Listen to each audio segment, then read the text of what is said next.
자, 우리가 읽을 하나님의 말씀은 시편 42편 1절부터 5절까지에 있는 말씀입니다.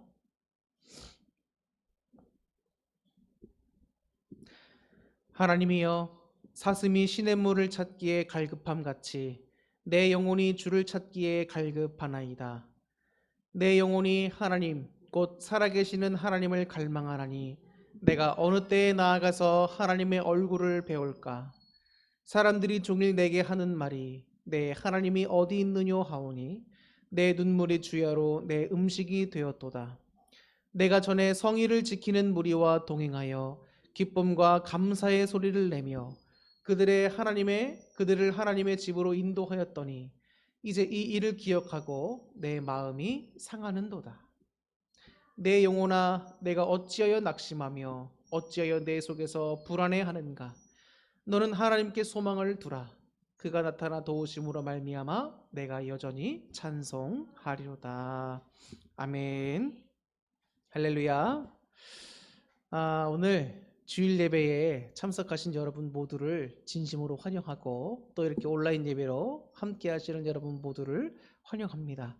하나님께서 주시는 놀라운 은총이 여러분의 삶과 또 여러분의 하시는 일터와 또 여러분의 가정에 충만하게 되기를 주님의 이름으로 다시 한번 축복합니다. 요즘에 코로나19가 또 새로운 변이가 나오면서 굉장히 또 떠들썩하지요. 불안감이 또 많이 고조되고 있는 것 같습니다. 많은 사람들이 또 감염에 걸리고 있고 확진자 수가 요즘에 또 막 늘어나고 있더라고요. 어쨌든 이런 가운데서도 하나님이 우리를 지켜주시고 함께 해주셔서 건강함을 유지할 수 있도록 도와주시니 얼마나 감사한지 모릅니다. 그리고 항상 주님께서 어떠한 상황 가운데서든지 우리 믿는 자녀들에게 소망이 되어주시고 구원이 되어주시고 능력과 힘이 되어주신다는 그 사실 하나만으로도 얼마나 큰 힘이 되고 위로가 되는지 모릅니다. 오늘은 우리가 이 시편 42편 1절부터 5절에 있는 말씀을 함께 나누면서 주님께서 우리에게 주시는 놀라운 은혜를 또 힘과 능력을 얻고 돌아가시는 귀한 시간 될 수 있기를 바랍니다. 우리가 오늘 나눈 시편 42편 1절부터 5절 말씀이 있는데 42편부터는 시편 150편 가운데 전체 5권으로 이루어져 있습니다. 근데 그 중에 제 2권이 시작되는 첫 번째 시가 바로 오늘 우리가 읽은 이 42편입니다. 이 42편은 1절에 보면 어떤 말씀이 나오는가? 하나님이여, 사슴이 시냇물을 찾기에 갈급함 같이 내 영혼이 주를 찾기에 갈급하나이다 라고 말씀해 주고 있습니다.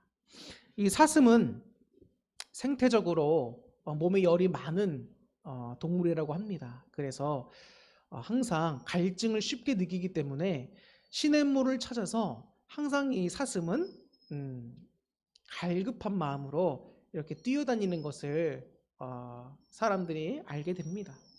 특별히 이 시인도 그 몸이 막 열이 나고 갈증이 심해서 마실 물을 찾아다니는 그 사슴을 보면서 자신의 심령 상태 그리고 지금 자신의 현재의 상태를 빗대어 우리들에게 표현해 줍니다. 사슴이 있는데 시냇물을 찾기에 갈급해서 뛰어다닌다는 거예요.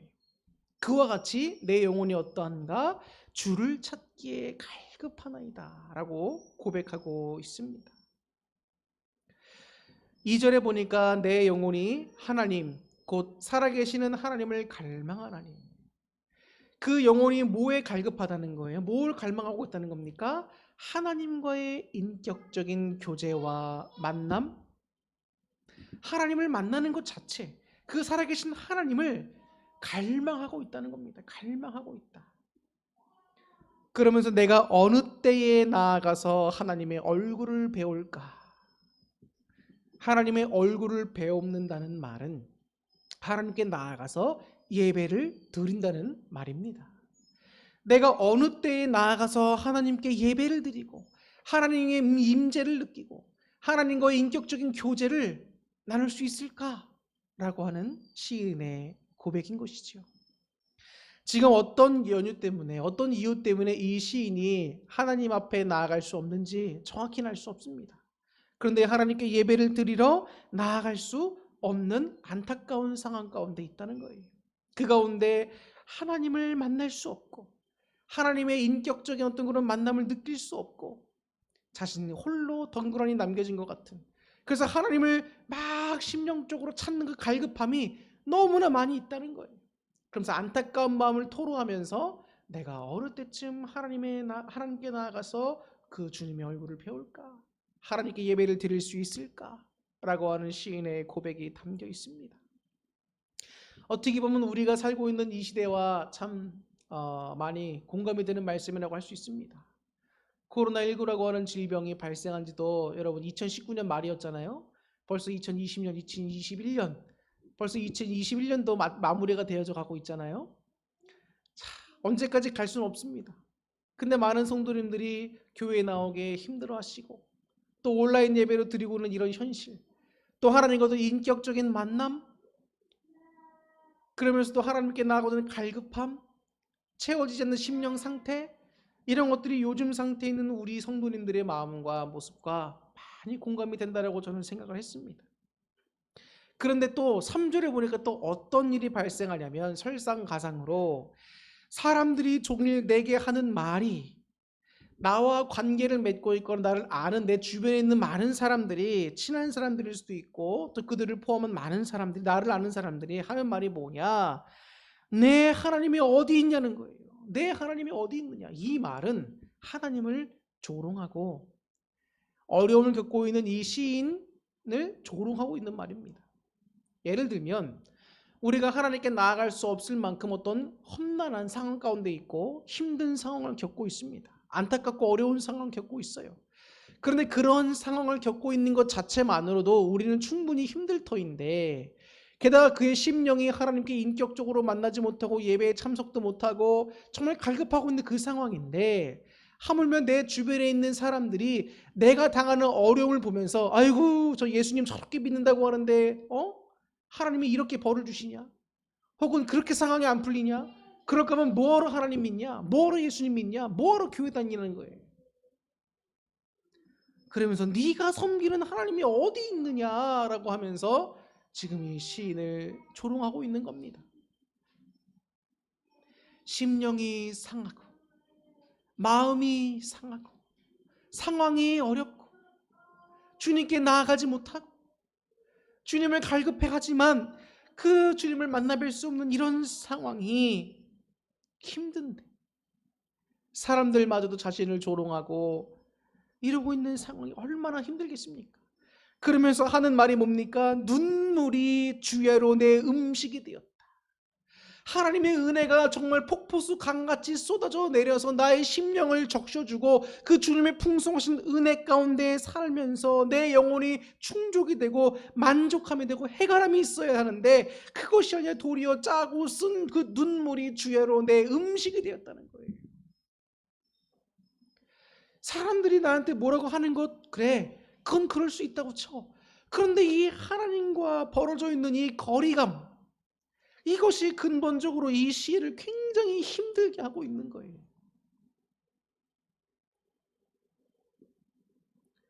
4절에 말씀합니다. 내가 전에 성의를 지키는 무리와 동행하여 기쁨과 감사의 소리를 내며 그들을 하나님의 집으로 인도하였다. 이게 뭡니까? 성의를 지킨다는 것은 여러분 절기를 지킨다는 겁니다. 그래서 옛날 구약 이스라엘 백성들에게 절기를 지키는 날이 있었잖아요. 그 절기를 지키는 성일이 되면 무리와 함께 주님께 나아가서 기쁨과 감사의 소리를 내면서 하나님을 찬양하고 즐겁게 예배드리는 모습이 있었다는 것, 과거를 회상하는 겁니다. 그래, 내가 과거에 그랬었지. 그것뿐만 아니라 내가 그들을, 많은 사람들을 하나님의 집으로 인도해서 함께 예배드리고 기뻐하고 즐거워했었지. 하나님과의 인격적인 만남과 하나님 주신 은혜를 그 예배 속에서 내가 경험했었지.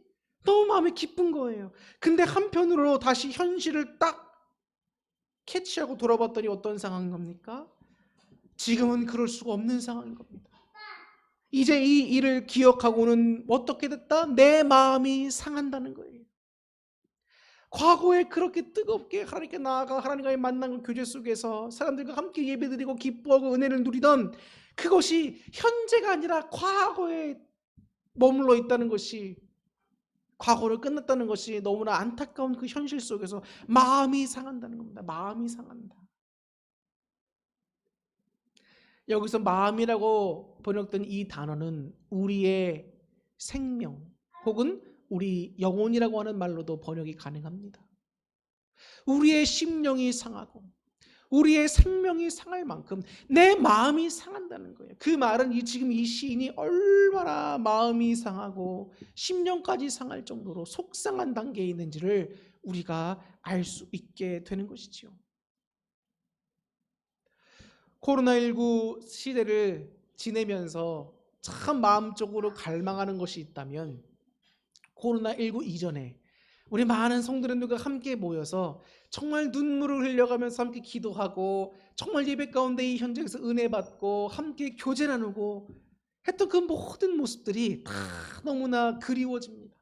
얼마나 간절하게 그리워지는지 몰라요.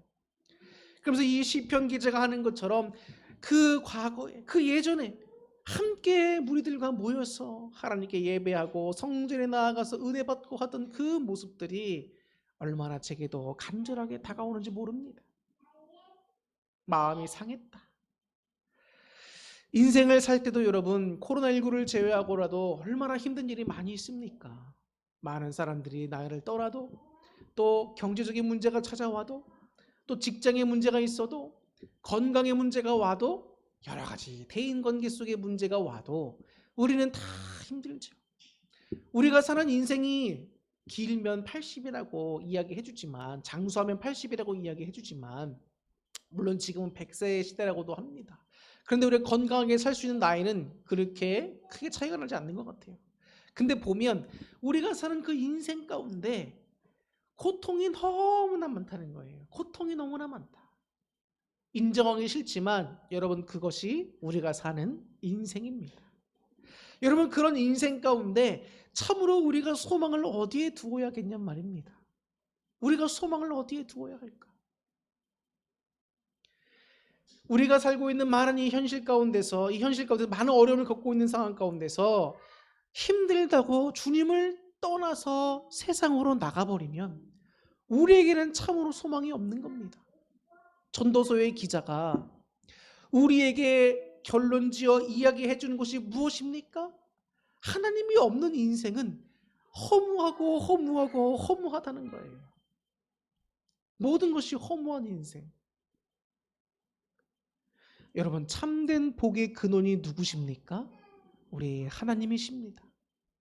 사랑하는 성도 여러분, 현실의 어떤 어려움이 내게 다가왔다고 힘들다고 괴롭다고 불안하다고 낙심하다고 초조해하지 마시고 소망 대신은 자꾸 하나님께로 나아가야 돼요. 여러분 오늘 우리가 시편 지금 읽은 이 본문에서 이 시편 기자가 가장 어려움을 느끼고 낭망하고 불안해하고 초조해하는 이유가 뭡니까? 하나님과 누렸던 그 하나님과의 가까운 관계에서 누렸던 하나님 주신 은혜와 하나님의 그 풍성한 능력과 하나님과의 그 인격적인 교제, 이런 것들을 잃어버렸기 때문이에요. 그 잃어버린 이유가 어디서 나오느냐? 예배에 참석할 수 없고 더 하나님께 나아갈 수 없는 이 안타까운 상황, 즉 하나님과 나와의 그 심령이 거리가 생겼다는 거리감. 사람이 참으로 행복할 수 있고 사람이 참으로 복받을 수 있고 사람이 참으로 소망을 가질 수 있는 그때는 언제입니까? 하나님 안에, 하나님 가까이 붙어 있을 때에 가능한 겁니다. 포도나무 가지가 과실을 맺고 살 수 있으려면 포도나무에 붙어 있어야 해요. 거리감이 아예 없이 딱 붙어 있어야 한다고. 가지가 나무에서 떨어지는 순간 그 가지는 죽게 되는 겁니다. 그런데 우리는 상황이 힘들다고 어려워졌다고 내 마음이 불안하고 낙심된다고 아이고 하나님 어디 계십니까? 하나님 임재를 느낄 수 없습니다. 과거엔 나에게 은혜를 주셨지만 지금은 하나님의 임재를 느낄 수 없으니 하나님 세상으로 나가렵니다 하고 주니까 떨어졌어요. 거리가 멀어졌어. 그럼 우리 심령이 어떻게 될까요? 심령이 죽게 되는 겁니다. 그러면 그 속에서 나를 보호하시고 도우시는 하나님의 은혜를 경험할 수 없고 느낄 수가 없기 때문에, 하나님과의 인격적인 교제를 느낄 수가 없기 때문에 더 낙심되고 더 불안하고 더 초조하게 가는 겁니다. 근데 자신의 능력은 한계가 있죠. 내가 아무리 발버둥 치고 열심히 한다고 해도 여러분 해결될 수 없습니다. 해결될 수 없어요. 사람이 정말로 행복한 건 언제일까요? 모든 외형적인 조건들이 다 갖춰지고 모든 것이 풍족해야지만 그 사람이 행복한 걸까요? 인간의 욕심은 여러분 끝이 없습니다. 끝없는 욕심 가운데 우리에게 무슨 만족이 있으면 무슨 행복이 있겠습니까? 인간은 주님을 떠나서는 결코 참된 행복을 맛볼 수가 없습니다. 인생 최대의 질문이면서 고민은 영생. 그 영생에 대한 해답과 질문이 어디 있냐? 그 질문의 해답이 어디 있냐? 우리 하나님께 있는 거지 않습니까? 삼위일체 되신 우리 참된 하나님께 있는 거예요. 우리 모든 인생이 다 힘들다 어렵다 하지만 여러분 그 모든 것은 주님을 만남으로, 주님 안에 있음으로, 주님께서 주시는 은혜 안에 있음으로 모든 것이 다 해결된단 말입니다. 5절에 말씀합니다. 내 영혼아, 내가 어찌하여 낙심하며 어찌하여 내 속에서 불안해하는가? 시편 기자가 지금 왜 스스로가 낙심하고 있고 왜 불안해하고 있다고 하고 있죠? 하나님과 멀리 떨어진 심령 상태에 있기 때문에 그렇다는 거예요. 하나님께 나가고 싶다. 이 예배당에 나와서 예배드리고 싶다. 하나님과 뜨겁게 인격적으로 교제하는 그 시절이 그립다. 하나님을 갈망하고 있는 거예요. 여러분 안에 왜 낙심됨이 있습니까? 왜 불안함이 있습니까? 여러분의 믿음 상태를 점검해 보십시오. 내가 정말로 하나님을 신뢰하고 있는가? 내가 정말로 하나님과의 영적인 거리가 가까운가? 내가 하나님 안에 있는가?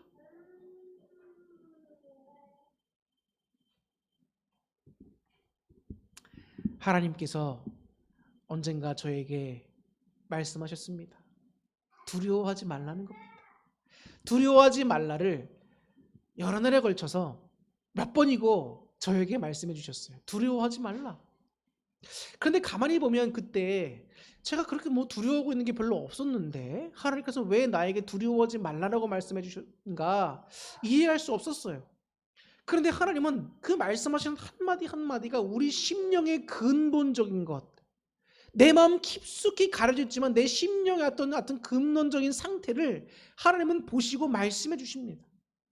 내 심령의 가장 깊은 상태, 내가 깨닫지 못하는 내 본래 심령 상태가 어떤가? 내 심령에 두려움이 있다는 겁니다. 그 두려움은 어디서 기인되는 겁니까? 하나님을 더 온전히 신뢰하지 못하는 마음 때문에, 그 연약한 믿음 때문에 두려움이 오게 되는 거예요. 낙심함이 임하게 되는 겁니다.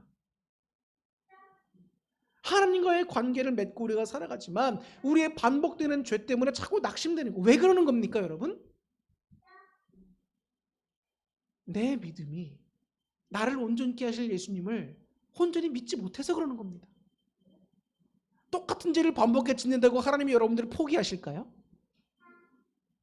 똑같은 죄를 반복해 짓는다고 하나님이 여러분들을 안 사랑하실까요? 아닙니다. 하나님은 여러분들을 사랑하시고 언제까지 끝까지 사랑하신다고. 하나님은 여러분들에게 낙심하지 말고 온전케 하는 예수께 소망을 두고 바라보고 회개하고 일어나 하나님 말씀 안에 거하고 하나님 자녀답게 두려워하지 말고 주님 주시는 그 은혜와 소망 가운데 당당하게 살라고 하나님께서 말씀해주고 계시는 겁니다, 여러분. 근데 우리는 너무 믿음이 연약할 때가 많아. 사람은 상황에 지배를 받기도 하고 영향을 받기도 하기 때문에 이해를 합니다. 그런데 우리는 그 어려운 상황에 내 마음이 산다는 이유만으로 하나님께 원망할 때가 너무나 많아요. 근데 그것이 정말 내가 하나님께 원망해야 될 겁니까? 원망의 대상이 정말 하나님입니까?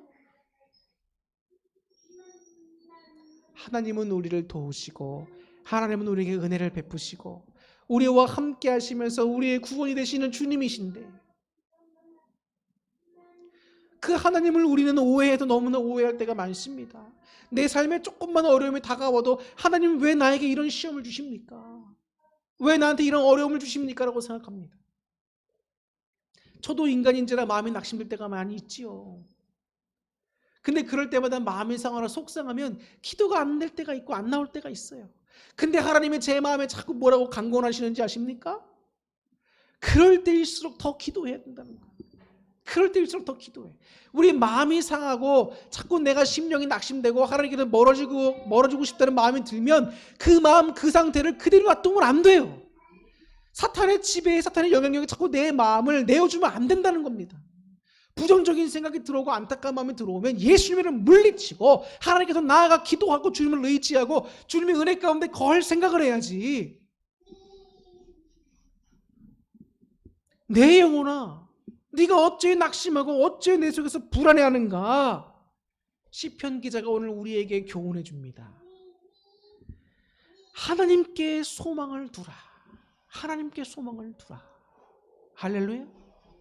하나님께 소망을 두시는 여러분 되실 수 있기를 바랍니다.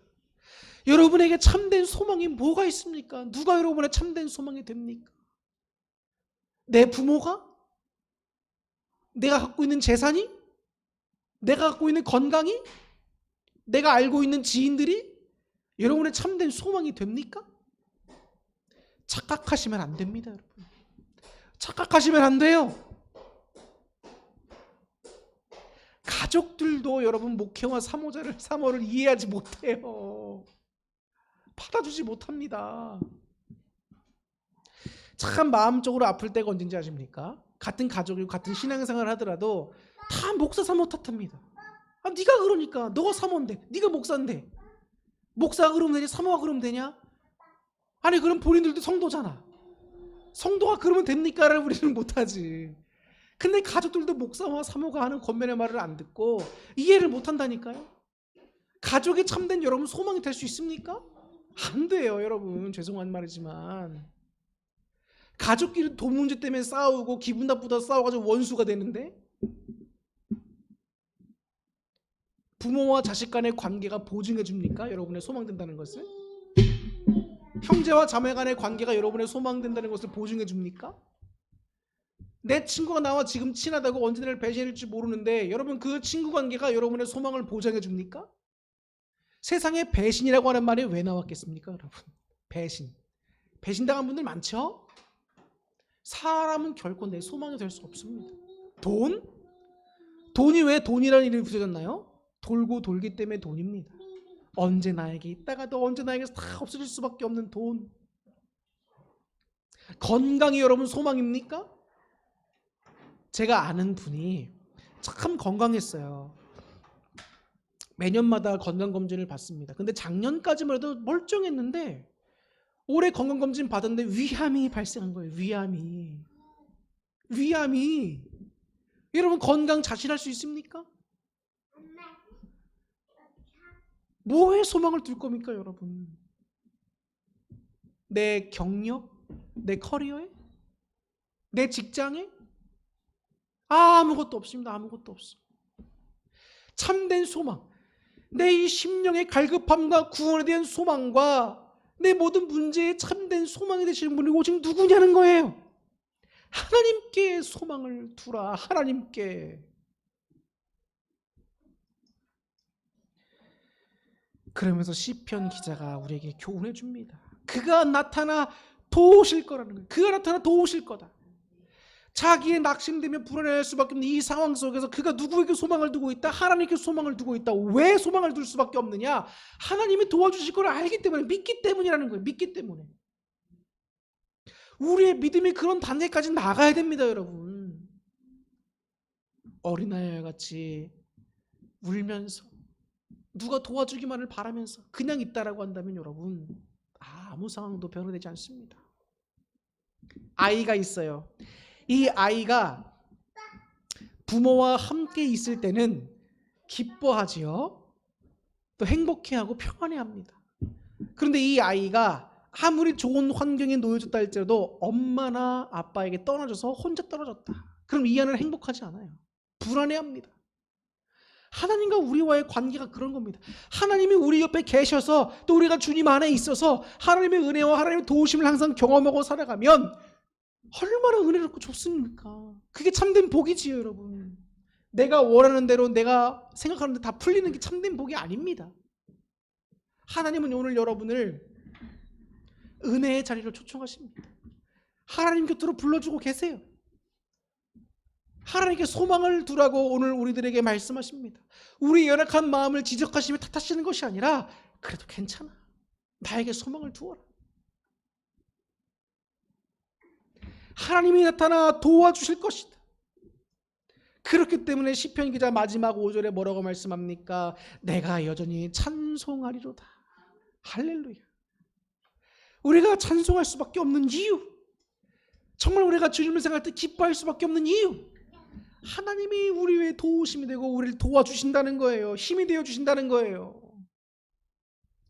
이스라엘 백성의 출애굽해서 가나안 땅 가기까지 여러분 얼마나 무슨 많은 전투를 벌입니까? 얼마나 많은 힘든 상황이 광야에 있었습니까? 근데 하나님이 그때만 도우심으로 그 모든 상황을 이겨내고 하나님이 언약을 성취해 주셔서 약속하신 바를 이뤄 주시잖아요.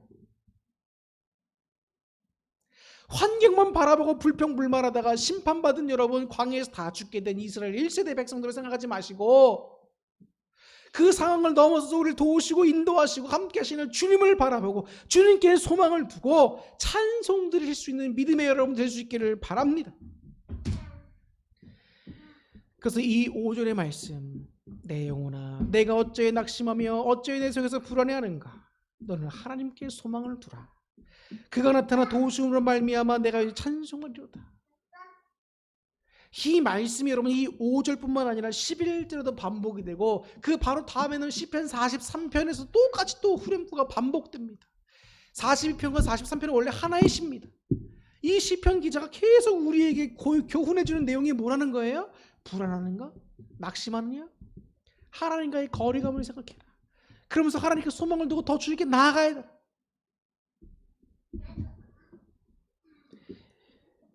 (42편) 시편 맨 위를 보면 고라 자손의 마스길이라고 되어 있습니다. 마스길이 무슨 의미입니까? 교훈시라는 거예요. 교훈시. 우리에게 교훈해 준다. 뭘 교훈해 주는가? 하나님께 소망을 두라. 특별히 어려움을 겪고 있는 심령들, 괴로움을 겪고 있는 심령들, 하나님께 소망을 두라. 사랑하는 성도 여러분, 하나님께 소망을 두시고 믿음을 든든히 지키시고 나오기에 힘쓰시고 함께 예배드리고 함께 기도하고 함께 찬양하는 가운데 기쁨을 누리시고 주님의 도우심을 날마다 체험하시는 하나님의 그 풍성한 은혜 가운데 거하시고 누릴 수 있는 복된 여러분 될 수 있기를 주님의 이름으로 축원합니다. 기도하겠습니다.